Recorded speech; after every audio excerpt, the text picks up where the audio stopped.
السلام علیکم ورحمۃ اللہ وبرکاتہ۔ الحمد للہ وکفی وسلام علی عبادہ الذین اصطفی، اما بعد فاعوذ باللہ السمیع العلیم من الشیطان الرجیم من ہمزہ ونفخہ ونفثہ۔ بسم اللہ الرحمن الرحیم۔ فبشر عباد الذین یستمعون القول فیتبعون احسنہ، اولئک الذین ھداھم اللہ واولئک ھم اولو الالباب۔ وقال جل من قائل وننزل من القرآن ما هو شفاء ورحمۃ للمؤمنین۔ ناظرین، پروگرام دوائے شافی پیش خدمت ہے، اور اللہ کی بارگاہ میں دعا ہے کہ اللہ تعالیٰ اس پروگرام کو ہم سب کے لیے دین اور دنیا ہر اعتبار سے منفعت بخش بنائے، اور جو کچھ بھی ہم کتاب اللہ اور سنت رسول اللہ صلی اللہ علیہ وسلم کی تعلیمات کی روشنی میں سنیں سمجھیں، اللہ ہم سب کو ان پہ عمل پیرا ہونے کی توفیق مرحمت فرمائے۔ سبحانک لا علم لنا الا ما علمتنا انک انت العلیم الحکیم۔ آج کی اس نشست میں گفتگو کا موضوع معروف علامہ ابن القیم رحمہ اللہ کی تالیف کردہ کتاب الداء والدواء میں سے ان کا وہ ذکر کردہ عنوان ہے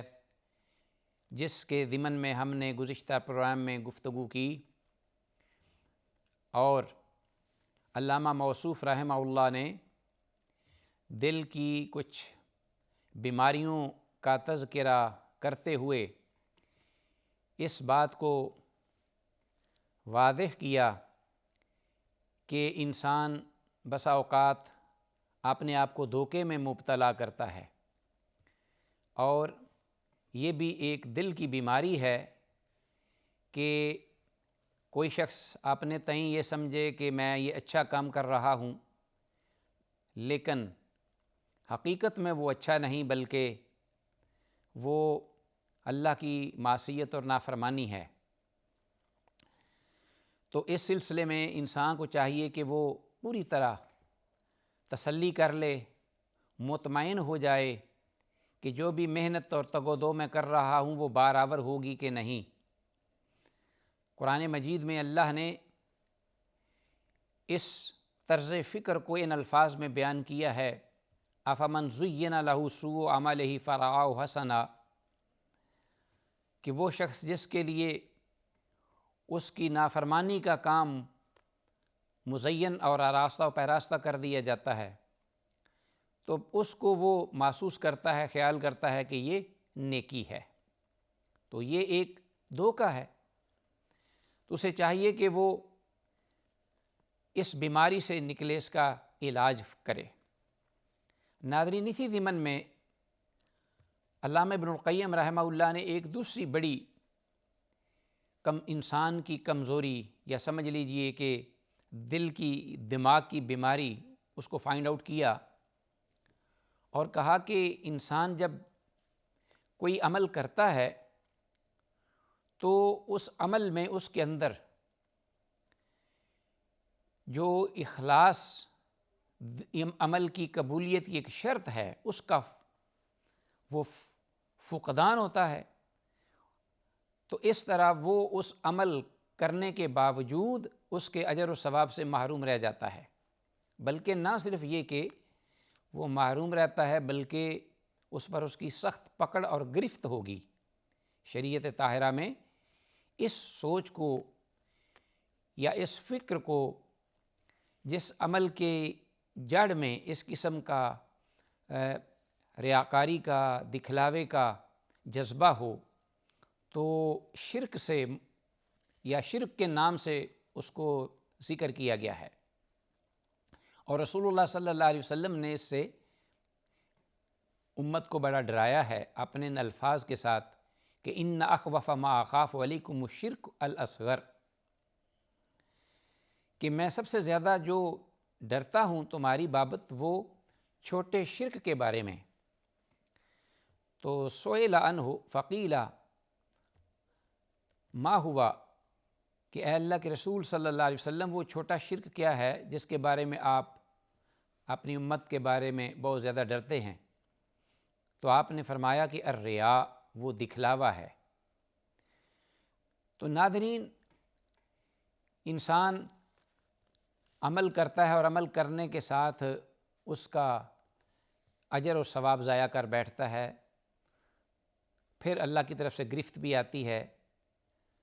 تو بہرحال اس کا علاج ہونا ضروری ہے، کیونکہ اللہ نے ان لوگوں کو ناکام ترین ذکر فرمایا ہے جو کہ عمل کر کے پھر اس سے کوئی فائدہ نہ اٹھا سکیں۔ اللہ اکبر۔ قل هل ننبئکم بالاخسرین اعمالا، کہہ دو اے پیغمبر صلی اللہ علیہ وسلم، میں تم کو خبردار نہ کروں ان لوگوں کے بارے میں جو کہ عمل کے اعتبار سے سب سے زیادہ گھاٹے میں، نقصان میں ہیں۔ الذین ضل سعیہم فی الحیات الدنیا، یہ وہ لوگ ہیں کہ جن کی تگ و دور، محنت، کوشش دنیا میں رائے گاں چلی جاتی ہے۔ وَيَحْسَبُونَ أَنَّهُمْ يُحْسِنُونَ صُنْعًا، اور وہ اپنے آپ کو یہ فریب دیے ہوتے ہیں کہ ہم تو بہت ساری نیکیوں، خوبیوں اور بلائیوں کے مالک ہیں، ہمارے تو بہت زیادہ اعمال ہیں۔ تو یہ ایک ایسا مرد ہے کہ جو انسان کے اندر ہوتا ہے، شرائط کیے ہوتا ہے دماغ میں، دل میں، لیکن انسان بس اوقات اس کو محسوس بھی نہیں کر پاتا، لیکن وہ اس کے اندر موجود ہوتا ہے۔ اسی لیے رسول اللہ صلی اللہ علیہ وسلم نے فرمایا کہ چونکہ بیماری اندر موجود ہے اور بیمار شخص کو یہ پتہ نہیں کہ میں اس بیماری میں مبتلا ہوں،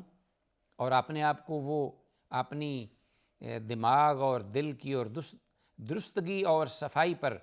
مطمئن اور قانع رکھتا ہے، تو یہ ایک بڑی ہی خوفناک بات ہے۔ انسان کو چاہیے کہ اس سے پہلے کہ وہ جو مرض ہے بڑھتا بڑھتا اس حد تک پہنچ جائے کہ وہ لا علاج ہو جائے،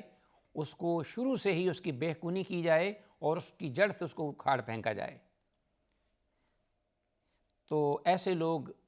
جو اس قسم کے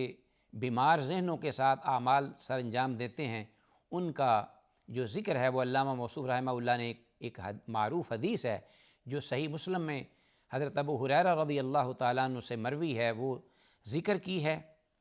اور پھر اس کے جو نتائج ہیں وہ بھی ہولناک نتائج وہ بھی ذکر کیے ہیں۔ تو آئیے اس حدیث کا ہم تذکرہ یہاں کرتے ہیں تاکہ اللہ ہم سب کو اس بیماری سے جو کہ محسوس بھی نہیں ہوتی بسا اوقات، ہم سب کو محفوظ و مامون فرمائے۔ صحیح مسلم میں حضرت ابو ہریرہ رضی اللہ تعالیٰ عنہ سے مروی یہ روایت وہ فرماتے ہیں کہ قال سمعت رسول اللہ صلی اللہ علیہ وسلم، میں نے اللہ کے رسول صلی اللہ علیہ وسلم کو یہ فرماتے ہوئے سنا۔ یقول، آپ فرما رہے تھے، ان اول الناس یقضی فیہ یوم القیامہ ثلاثۃ، کہ قیامت کے دن لوگوں میں سے سب سے پہلے جن کا حساب چکایا جائے گا، حساب لیا جائے گا بارگاہ ازدی میں حساب و کتاب کے دن، وہ 3 قسم کے لوگ ہوں گے۔ 3 نہیں ہوں گے بلکہ 3 قسم کے ایسے لوگ کہ جن کے اندر یہ صفات ہوں گی، لا سمح اللہ لنا۔ تو وہ 3 قسم کے جو لوگ ہیں، ایک تو ان میں سے آپ نے فرمایا رجل استشہدا، وہ شہید ہوگا اس امت کا، جو اللہ کی راہ میں شہید کر دیا گیا، فأوتي به فعرفه نعمه، اسے لایا جائے گا حساب و کتاب کے کٹہرے میں، اور پھر اس کو جتنی بھی اللہ نے اس دنیا میں نعمتیں عطا کی ہوں گی وہ یاد دلائی جائیں گی، ان نعمتوں کی پہچان شناخت کرائی جائے گی، وہ ان نعمتوں کا برملا اعتراف کرتا چلا جائے گا۔ فعرفها فقال، تو پھر اللہ فرمائیں گے ما عملت فیہا، تو جب یہ ساری نعمتیں آپ کو عطا کیں تو سوال جس بابت ہے وہ کہ آپ کو جوانی دی، آپ کو ہمت دی، طاقت دی، قوت دی، صحت و عافیت دی، مال و دولت دیا، تو پھر ان نعمتوں کی بابت تو نے کیا عمل کیا؟ قال قاتلت فیک، جواب وہ دے گا کہ اے اللہ میں نے تیری راہ میں قتال کیا، میں نے تیری راہ میں لڑائی کی، جہاد کیا، حتیٰ قتلت، یہاں تک کہ میں بھی خود جان ہار گیا، یعنی قتل ہو گیا، تیری راہ میں تیرے لیے میں نے اپنی جان کا نذرانہ پیش کیا۔ قال، اللہ فرمائیں گے کذبت، تو نے جھوٹ بولا۔ اب یہ ایسی بات ہو رہی ہے حساب و کتاب کے سلسلے میں، سوال اور جواب جو کہ بالکل فیس ٹو فیس ہیں، اور ناظرین یہ احادیث میں آتا ہے کہ یہی ہوگا ہر ایک انسان کا معاملہ اللہ کے ساتھ حساب و کتاب کے دن، کہ ما من رجل الا سیکلمہ ربہ، کہ کوئی بھی آدمی ایسا نہیں ہوگا کہ جس کے ساتھ اللہ براہ راست بات نہیں کرے گا، پھر اس سے پوچھے گا، سوال ہوں گے، سوالات کے جوابات اس کو دینا پڑیں گے، اس قسم کا بالمشافہ حساب۔ اللہ اکبر۔ لیس بینہ و بینہ حجاب ترجمان ولا حجاب یحجبہ، ان کے درمیان کوئی ٹرانسلیٹر نہیں ہوگا جو ترجمہ کرے، نہ ہی کوئی پردہ حائل ہوگا، بلکہ وہ آمنے سامنے ایک دوسرے کے ہو کر یہ سوال اور جواب ہوں گے۔ اللہ فرمائیں گے تو نے جھوٹ بولا، ولیکن قاتلت لیقال ہوا جری، اللہ اکبر، تو نے اس لیے لڑائی کی کہ تاکہ تجھے ایک ٹائٹل مل جائے کہ فلاں بہت ہی بہادر، جفاکش اور بڑی ہمت و طاقت رکھنے والا انسان تھا۔ فقد قیل، تو یہ آپ کو صلہ اس کا مل چکا ہے۔ اب اتنا بڑا عمل ناظرین، اتنا بڑا کہ جان بھی دے دی، جان سے ہاتھ دھو بیٹا۔ انسان کی اس دنیا میں سب سے زیادہ عزیز ترین متاع ایک اس کی جان ہی ہے، جس میں وہ آخر تک اس کی حفاظت کے لیے کوشش کرتا ہے، اپنے آپ کو بچاتا ہے، وہ دے دی، اس راہ میں لٹا دی۔ اللہ نے فرمایا کہ تو نے جھوٹ بولا اس لیے کہ یہ عمل تیرے لیے تو نے اس لیے کیا تھا کہ لوگ تجھے یہ کہیں، تو فقد قیل، یہ کہا گیا ہے۔ تو جس مقصد کے لیے تو نے یہ عمل کیا اور جن لوگوں کے لیے کیا، انہوں نے تجھے صلہ دیا یا نہیں دیا، میرے لیے تو نے عمل نہیں کیا، اس لیے میرے پاس تیرا صلہ نہیں ہے، وہ صلہ آگے ذکر ہوتا ہے۔ فقال ما عملت فیہا ثم امر به فصحب علی وجہہ، پھر اس کے بارے میں حکم دیا جائے گا کہ اس کو پکڑ لو، پکڑ کر اس کے الٹا منہ اس کو لٹکا دو اور اس کو گھسیٹو، حتیٰ القی فی النار، یہاں تک کہ وہ جہنم میں ڈال دیا جائے گا۔ ناظرین یہ تھا انجام اس عمل کا جو کہ اس نے اللہ کے لیے عمل نہیں کیا۔ عمل کا کسی نبی، پیغمبر، رسول کا ہی کیوں نہ ہو، جب تک اس میں اخلاص کی شرط نہیں ہوگی کہ وہ صرف خالصۃ لوجہ اللہ ہو، تو وہ عمل مردود ہے، مقبول نہیں۔ قرآن مجید میں واضح الفاظ ہیں کہ قل انی امرت ان اعبد اللہ مخلصا لہ الدین، کہہ دو اے پیغمبر صلی اللہ علیہ وسلم، میں یہ حکم دیا گیا ہوں کہ میں اللہ واحد کی خالص اسی کا مطیع و فرما بردار ہو کر اطاعت اور بندگی بجا لاؤں۔ تو یہ عمل جو ہوگا یہ اللہ کی بارگاہ میں قابل قبول ہے۔ تو فرمایا کہ دوسرا جو شخص دوسری قسم کا ہے، وَرَجُلٌ تَعَلَّمَ الْعِلْمَ، جس نے علم کو سیکھا، بہت بڑا یہ عمل ہے۔ انبیاء اور رسل کی صفات میں سے ایک صفت ہے علم کا حصول، علم وحی اس نے سیکھا۔ وَعَلَّمَهُ، پھر اس نے اس کو سکھلایا بھی، صرف اپنے تک اس کو محدود نہیں رکھا، لوگوں کو بھی اس سے فیض یاب کیا۔ وقرأ القرآن، قرآن کو بھی پڑھا،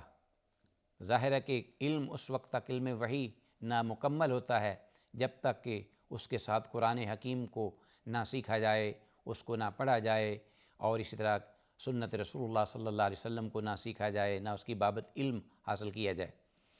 تو یہ اس نے پورا علم سیکھا اور لوگوں کو سکھلایا۔ فَأُوتِيَ بِهِ فَعَرَّفَهُ نِعَمَهُ، اسے بھی بارگاہ عزتی میں لایا جائے گا، اور اسی طرح جس طرح کہ پہلے شہید کا تذکرہ ہوا ہے، اس کو اس کی نعمتیں جو اللہ نے دنیا میں اس کو عطا کی ہوں گی وہ یاد دلائی جائیں گی۔ فَعَرَّفَهَا یا عَرَفَهَا، تو وہ ان کو پہچان لے گا۔ فَقَالَ مَا عَمِلْتَ فِيهَا، تو اللہ پھر پوچھیں گے جو منعم حقیقی ہیں کہ تو نے پھر کیا عمل کیا سلسلے میں جو کہ میں نے نعمتیں آپ کو عطا کی تھیں دنیا کے اندر۔ قال، وہ کہے گا تعلمت فیک العلم وعلمتہ، کہ میں نے تیری راہ میں اس علم کو سیکھا، علم وحی کو، اور پھر یہ آگے لوگوں کو بھی تیری مخلوق کو سکھلایا۔ وقرأت فیک القرآن، اور اسی طرح میں نے قرآن حکیم کو بھی جو تیرا کلام ہے پڑھا، اس کا علم حاصل کیا۔ قال کذبت، اللہ فرمائیں گے کہ تو نے جھوٹ بولا ہے، یہ حقیقت پر مبنی بات نہیں ہے، اللہ علیم بذات الصدور ہے، وہ جانتا ہے تیرے اندر یہ مرض چھپا ہوا تھا، اور اس کے ساتھ تو نے یہ عمل کیا، علاج نہیں کیا اس عمل، اس کو مرض کو دور نہیں کیا۔ فرمایا کہ وَلَكِنَّكَ تَعَلَّمْتَ لِيُقَالَ هُوَ عَالِمٌ، اس لیے تو نے یہ عمل کیا تاکہ تجھے خلق خدا کی طرف سے یہ صلہ ملے کہ فلاں شخص جو ہے وہ بہت بڑا عالم متبحر عالم ہے اور بہت بڑا فقیہ ہے۔ فقط قیل، لوگوں کی طرف سے یہ کہا گیا، آپ کو اس کا صلہ مل گیا، آپ کو جو کہ جس مقصد کے لیے تو نے عمل کیا تھا۔ وقرأت القرآن لیقال هو قارئ، جہاں تک بات قرآن حکیم کی ہے تو قراء جو قاری ہیں وہ قرآن پڑھتے ہیں۔ اللہ ہم سب کو اخلاص کی نعمت اور دولت سے نوازے، اور اس قسم کے شرک سے اور اس کے شائبے سے بھی محفوظ و معمور رکھے۔ تو قرآن تو نے پڑھا اس لیے کہ لوگ یہ کہیں کہ فلاں بہت ہی پیارا قرآن پڑھتا، بہت بڑا قاری ہے۔ فقد قیلا، تو کہا گیا یہ سب کچھ ہو گیا ہے۔ ثم امر به فصحب علی وجهه حتی القی فی النار، تو پہلے شخص کی طرح اس کا بھی انجام ہوگا کہ حکم ہوگا اس کو الٹے منہ گھسیٹ کر واصل جہنم کیا جائے۔ ناظرین، یہ حدیث رونگٹے کھڑے کر دینے والی جو کہ لوگ اس مرض میں مبتلا ہیں، اللہ سے دعا ہے کہ اللہ اس سے ہم سب کو محفوظ رکھے۔ بقیہ حدیث کا حصہ انشاءاللہ آئندہ پروگرام میں ذکر ہوگا۔ ھذا ما عندی واللہ اعلم وأعلم بالصواب۔ السلام علیکم ورحمۃ اللہ وبرکاتہ۔